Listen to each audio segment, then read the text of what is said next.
Today, in a special crossover event, one team heads to the postseason. The other team packs their bags yet again. The Colorado Rockies were kind of blown away by the Twins. Are they a sleeper team for the World Series? You are Locked On Rockies, your daily Colorado Rockies podcast. Part of the Locked On Podcast Network, your team every day.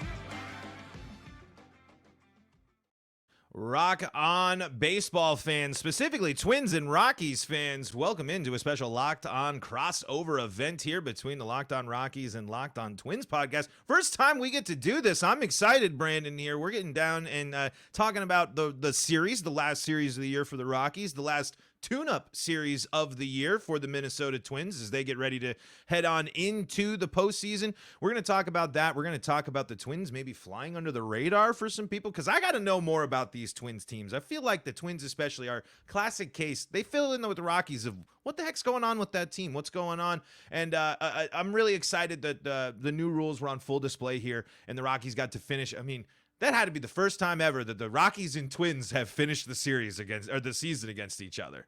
Yeah, 30 years of Rockies baseball, and I don't think I can recall a single one of them where they squared off with the Twins to end the season, especially early on when they didn't even play. So, yeah, no, I think you're right. And to have the season end the way it did with the Jordan Luplow, was a wild pitch, runner scores from second. I mean, that's just a dizzying array of things that would surprise you if someone told you about it ahead of time.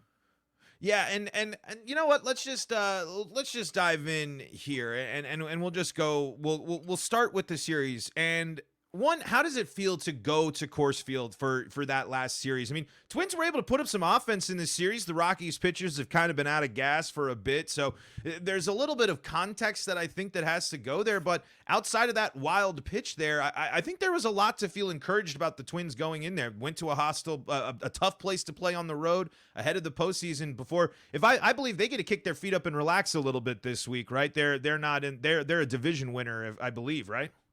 No, they have Toronto. They are the lowest of the division winners, so they're going to host Toronto starting tomorrow. So actually, they are the least fortunate of the division winners, but they get to host. So every game of this series is going to be at Target Field, which the Twins have played, just like most good teams, have been better at home this season. So that's kind of a saving grace. But Toronto travels well to Minnesota. They always seem to play Minnesota when Canadian fans are on a holiday or whatever. They have like these, days we have, like President's Day. They don't have President's Day, obviously, but they travel to Minnesota like crazy. So I'm expecting it to be a lot less hostile than maybe Twins fans would like. And, Rockies fans can feel with that. I mean, all season long, and I think one thing, a big deal is people look at the Rockies and they're going to see their attendance numbers this year and they're going to say, how did the Rockies go up in attendance this year versus last year when the team is the worst it's ever been historically? But I think it opens up, and I think it does show that I really like these rules. I really think that this is a good way.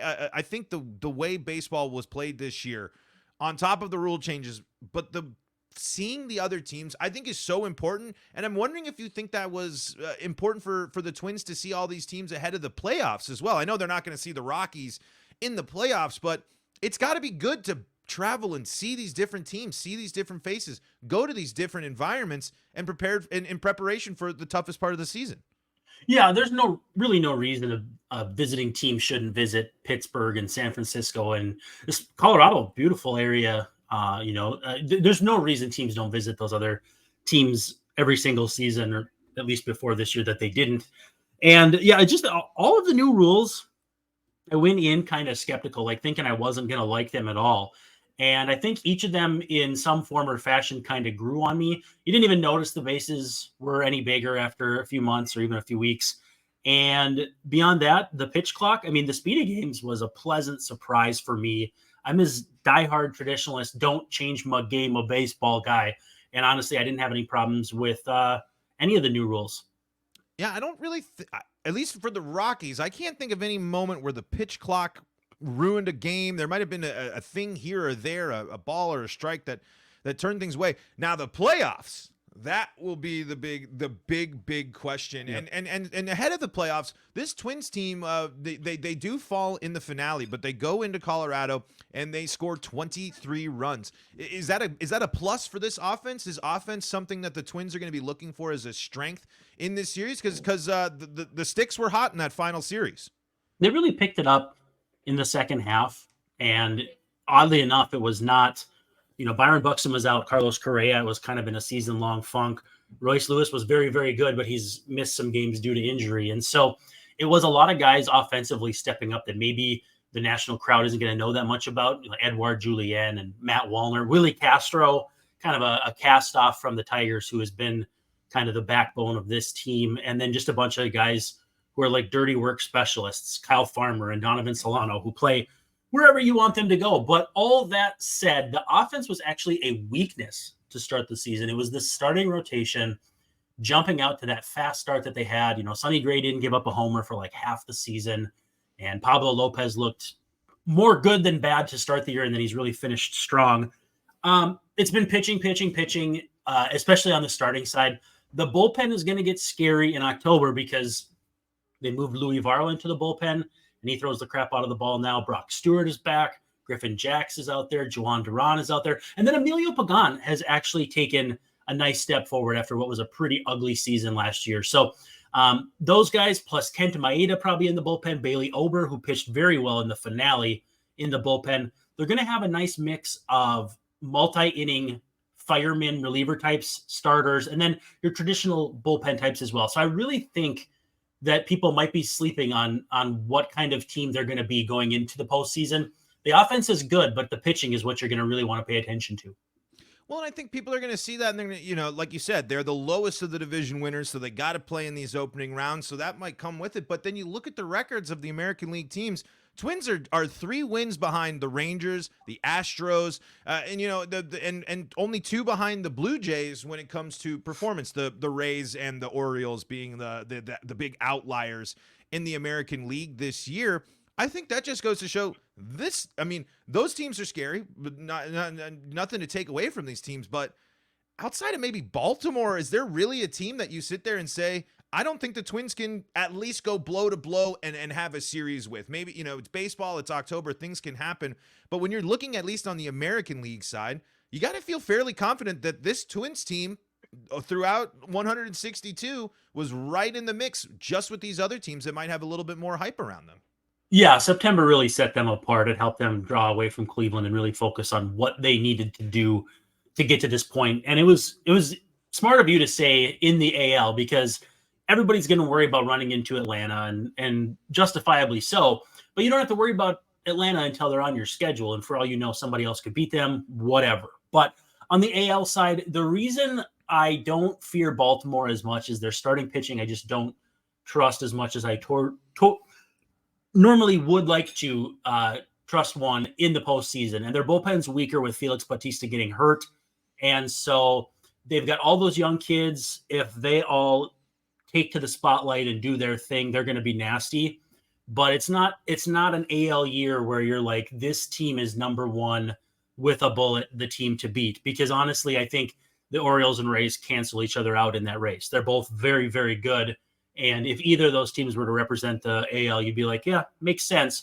By no means would I call them the 100% favorite, like the consensus. But for a team like the Twins, who are, kind of not necessarily backing into the playoffs, but they're definitely doing kind of the back burner, back of the room, sneaking in kind of thing. It's a good year to be that kind of team. Yeah, absolutely. Because I mean, the Orioles, the big thing there is that is all youth. I mean, that is all young guys in the biggest moments, and they're pros.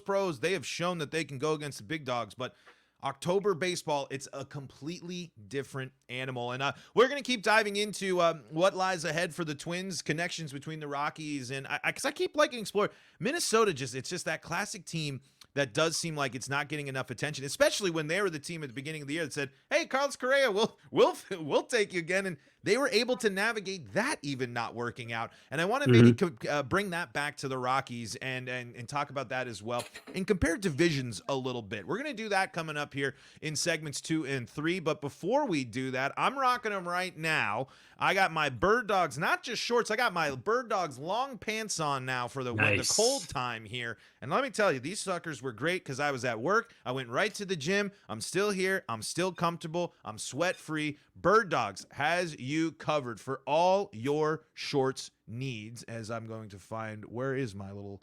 There it is. Haha.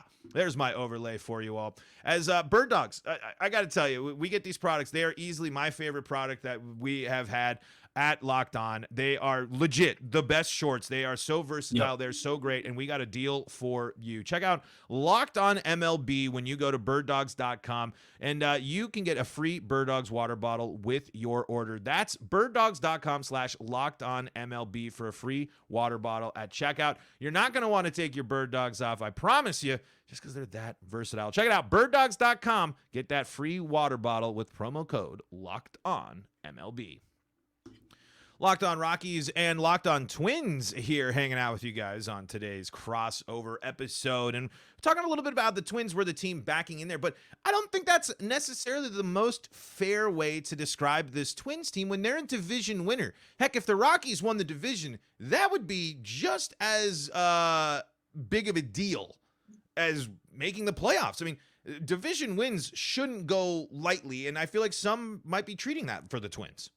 No question about it. And it's for one very big reason that splits the fan base is the 0-18 streak, having not won a postseason game since game 1 of the AL Division Series back in 2004. I mean, so everything gets thrown into basically a bucket where that's already in there. So it's really hard to overcome that. Will one win be enough to stop the self-loathing? Who knows? 2, a series? I don't know. But Twins fans definitely take good things for granted. I always tell them, enjoy the ride because the destination will most likely suck. 29 teams every year are not psyched with how their season ends. If you didn't enjoy the ride, why would you enjoy the destination? Just enjoy the game. It gives you countless hours of summer entertainment, et cetera, et cetera. So to me, the people who view a baseball season as championship or bust, to me, that's just a counterproductive hobby. And it just is all the more reason why Minnesota fans choose to not allow themselves to enjoy things because, you know, they keep saying, I'm so sick of making the playoffs. I'm so sick of making the playoffs. No, you're not. They've only made the playoffs in the Target Field era 4 times, and only twice have they even played a game at Target Field. So it's hysterical to me how many Twins fans have that kind of dissonance where it's like, you should celebrate every accomplishment, but it should not take away from what happens next. Like those two things can exist in accordance with each other, and for whatever reason, Twins fans just do not subscribe to that logic. Well, and Rockies fans can relate to that as well, where it's like, you know, listen, if just making the wild card and getting there was great, and then it was our first time back to back in 17 and 18, and it was the step forward of, oh, they made it to the wild card game. This time they won the wild card game, and they got swept in the next round, but it was the fact that they were there. It was back-to-back. They were making that's what's to be excited for. And especially in baseball, it's really freaking hard to win I mean, even in a division that I would say is one of the weaker ones in baseball, it doesn't matter. I mean, with everything that happened to the other Twins, the Twins were the dominant team. The Twins didn't fall off like the Guardians did. They navigated the ebbs and flows of a season, and it should be go down as winning the Rockies have never won the division. 30 years of Rockies baseball, and they've never done that. Winning the division shouldn't be looked at lightly, and you should never, as a fan, say, I'm sick of making the playoffs, because there's a lot of fans out there that would I'm waving the flag of Rocky celebration for those few playoffs that I've gotten to see, and few Rockies playoff games that I've gotten to see, with 2007 being the exception. Yeah, the Rockies Red Sox, if I'm not mistaken. Yeah, back in October there. I mean, so yeah, I just think that's the way to, especially baseball. There's so many baseball games, and it's like you and look, and I think there's a prime example to look at there. Dodgers fans might be able to say that, but can you really sit there and say, woe is me, I'm a Dodgers fan for the past decade? Like, no. I know they've missed out on the championships, but to be a 100-win team, a constant division winner, that's got to feel good. Not only that, but you look at the teams that have made noise in October in recent years, and they haven't always been the teams that steamrolled into the postseason. I mean, the Braves team, that vaunted Braves team with Eddie Rosario and Jorge Soler, don't look at their record because it wasn't particularly good compared to how good they played in October. Phillies, same deal last year. You don't have to steamroll everyone to win the World Series. You get into playoffs, and you have a guy like Randy Arozarena get hot. Now, Randy Arozarena is a great player, but he put himself on the map with that playoff run that he had. There's going to be a player from any number of teams who are going to put their team on their back like that, who nobody saw coming. You don't have to have 4 Cy Young Award winners and a crazy bullpen like the Royals 10 years ago or 8 years ago. People get so convinced you have to be a certain type of team to win the World Series when really it's get in there and play your best baseball. When the Braves made it, Acuna was hurt. They had a whole bunch of their starting pitchers hurt that didn't do anything. I think that the smart money is on a team sneaking to the World Series that nobody saw coming. So why not the Twins? Yeah, why not the Twins? And Why so not? did this team do enough this year to build that confidence? Trade deadline, off season. I mean, we mentioned it. Correa is back after Correa was not back twice, you know, before eventually going there. And then the issues with Correa staying healthy and staying on the field this year. Did the Twins do enough to, I mean, winning the division, like we said, great accomplishment, but did the Twins do enough to kind of solidify themselves as a contender, at least in your eyes?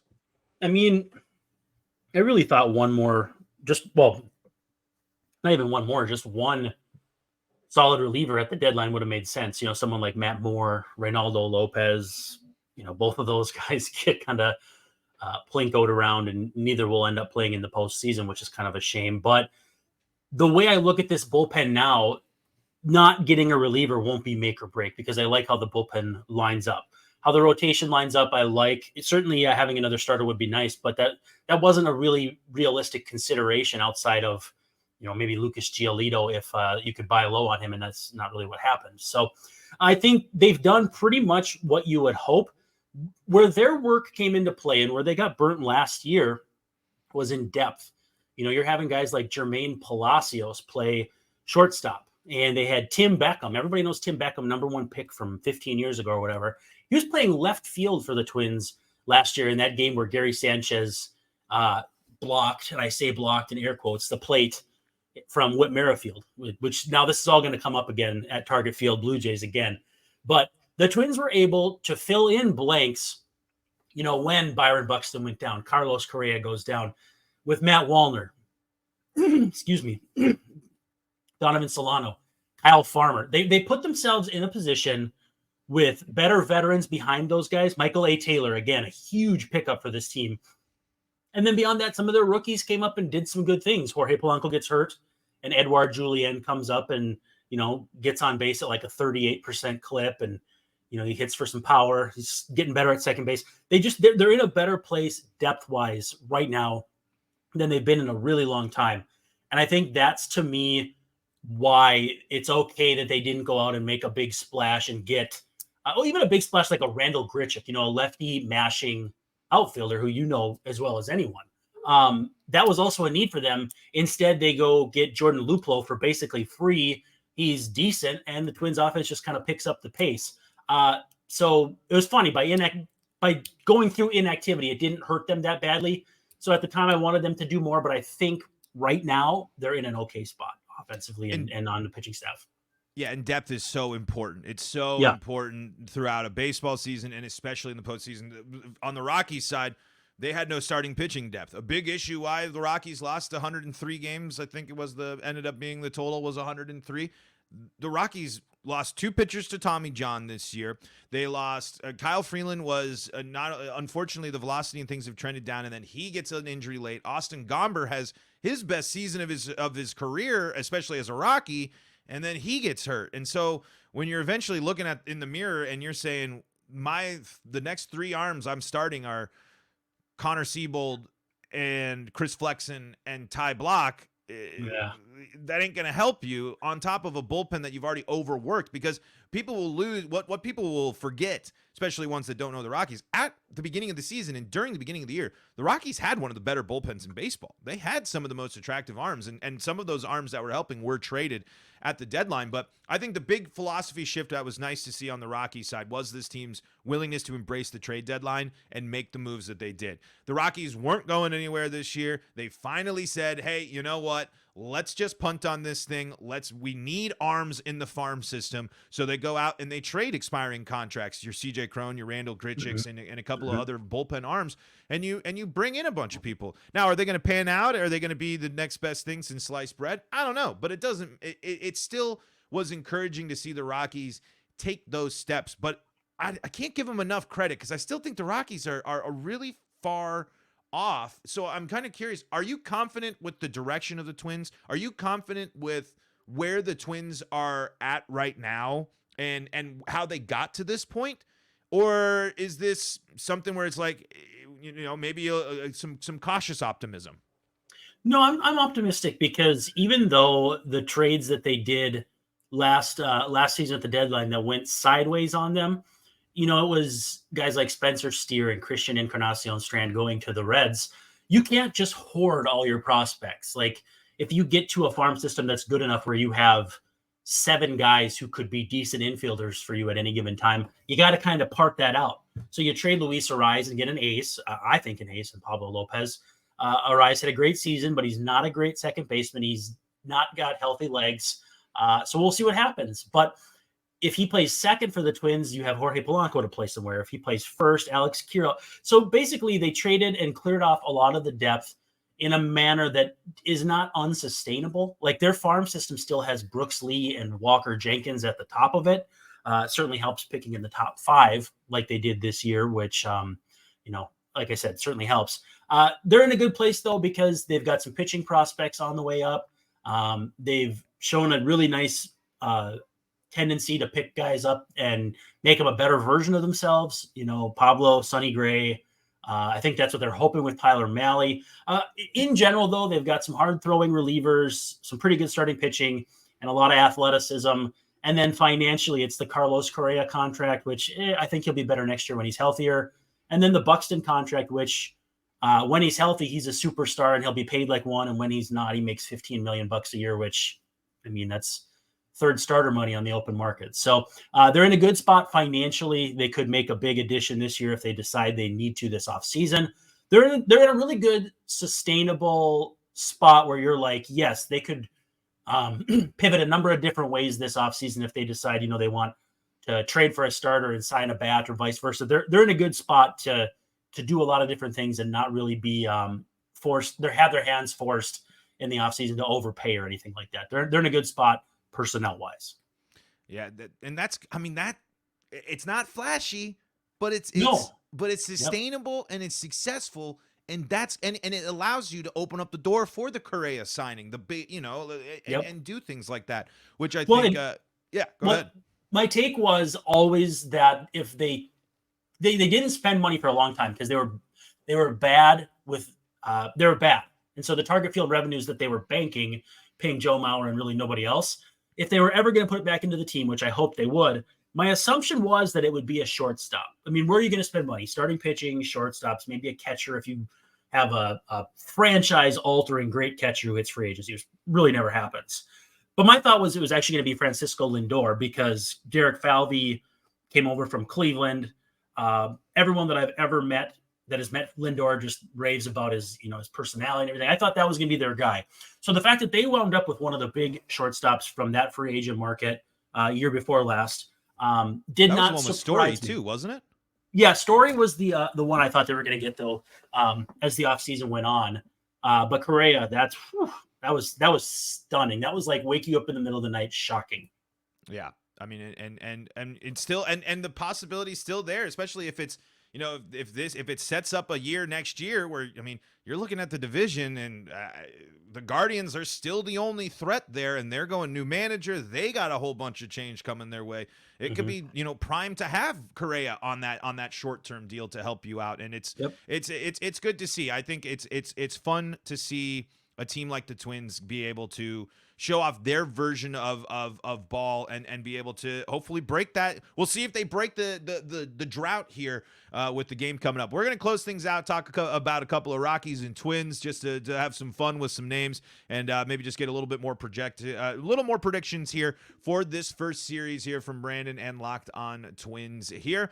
Coming up in segment number 3. But before we do that, if you want to get in on all the postseason action as well as football season, FanDuel has you covered. Snap into NFL action this season with FanDuel, America's #1 sportsbook. Right now, new customers get $200 in bonus bets guaranteed when you place a $5 bet. Yeah, that's right, $200 bonus bets for only a $5 bet. That's $200 in bonus bets, win or lose. If you've been thinking about joining FanDuel, there's no better time to get on the action. You can check out the spreads, the player props, over-unders, all that good stuff. Maybe you're going to feel so confident in the Twins after listening to this one, you're going to go take them over on this and take them on all the overs and all that good stuff there on FanDuel. You can check it all out for yourself at FanDuel.com/lockedon and kick off the NFL season.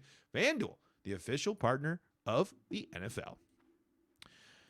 This is the Locked On Podcast Network. I am your host of the Locked On Rockies podcast, Paul Holden. I'm joined by Brandon Warren of the Locked On Twins podcast. Brandon getting ready for an exciting night of postseason baseball, trying to break an unfortunate losing streak. And let's go there. Let's before we go into the fun Rockies Twins trip down memory lane, give me the prediction. Give me just the boilerplate, what you're looking for, because this has got to be one of the prime early matchups. Twins, Blue Jays, that seems like a ton of fun. Yeah, and they're not stuck with the Yankees. And, the Astros, everybody's got that mystique because they won the World Series and they have a pretty good core. They didn't play that well like you'd expect this year, but same was true in 2020 when they beat the Twins.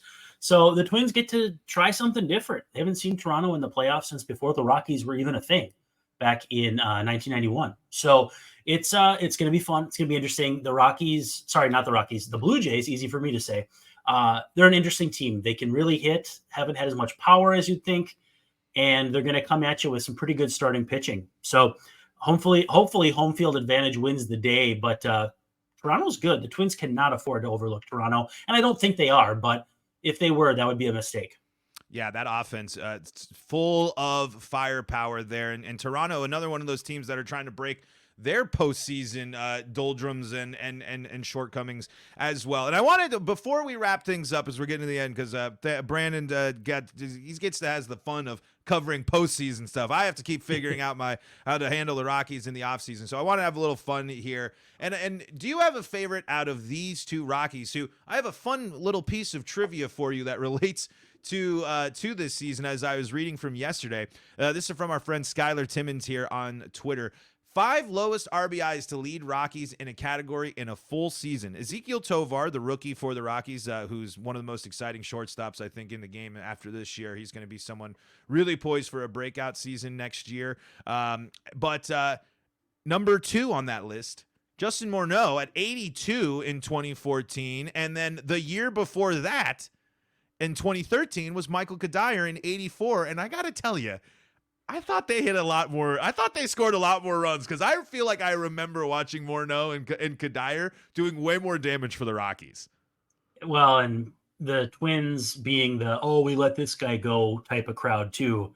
Boy, they let me know when Michael Kadire and Justin Morneau win batting crowns and that sort of thing. But, it was hard to see both of those guys go, but glad to see that they had success. I really like Denver. I really like Colorado. I really hope for the best for that team. It also helps that they're in the other league, so you don't have to, bet against yourself or your own interests. But for me, Morneau with the MVP, and you can argue if he deserves it or not. I'm not going to fight you with that.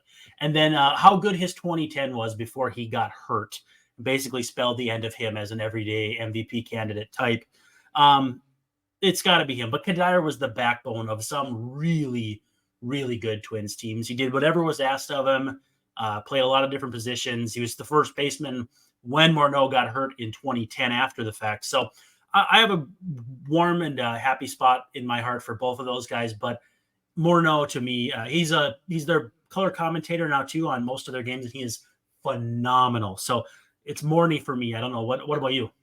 I feel like it's got Kadire just speaks a little bit more. I think that he might have been on the team that I think were they flirting with a playoff appearance or close. I can't remember, but both of them are cool because those are names. The Rockies just at that point were just getting legacy first basemen that were just Giambi, Kadire, Morneau, and it just was kind of fun to watch these big offense threats come and have a chance in Colorado. And then in the case of Kadire and Morneau, get some batting titles, get some RBIs. I mean, both of them having some success. I mean, do I love that Colorado is the rehab home for some players or the place where they go to spend the final couple years of their contract? No, but I'm not going to hate fun offensive players that come from. I think the Twins are a really cool team, and I'm looking forward to watching them here in the playoffs. But that's going to do it for our crossover episode today, wrapping up the series, the series for the Rockies and the Twins, and the season for the Rockies as the Twins look ahead for their big matchup with the Blue Jays. Brandon, where can everyone go to stay up to date with all of your Twins coverage and all that postseason action? Yeah, Locked On Twins on YouTube, wherever you get your podcasts, at Locked On Twins on Twitter, or at Brandon_WARNE, as it shows on the screen if you're watching us on YouTube. So, yeah, love to hear from people. It's always fun to get new audience members, and these crossovers are good for awareness, which I like a lot. Absolutely, and I think it just like the other teams got to play more teams, we get the chance to talk to more teams, which is a ton of fun. And I will always happily have the Rockies finish against anybody else other than the Dodgers because they avoided the series. They had it just before, but in 2022, I'll never forget the 6 to 8 straight games against the Dodgers to finish the season, and I'm glad that will never happen ever again. But Brandon, thank you so much. For the Twins fans out there, if you want off-season Rockies coverage and coverage of the Colorado Rockies, you can find us Locked On Rockies on YouTube. I'm at LO Rockies on Twitter or Paul Holden 33. I'll be shifting mostly into Mario baseball focused here for my off season. But best of luck to the Twins, and folks, until next time, this has been the Locked On Podcast Network.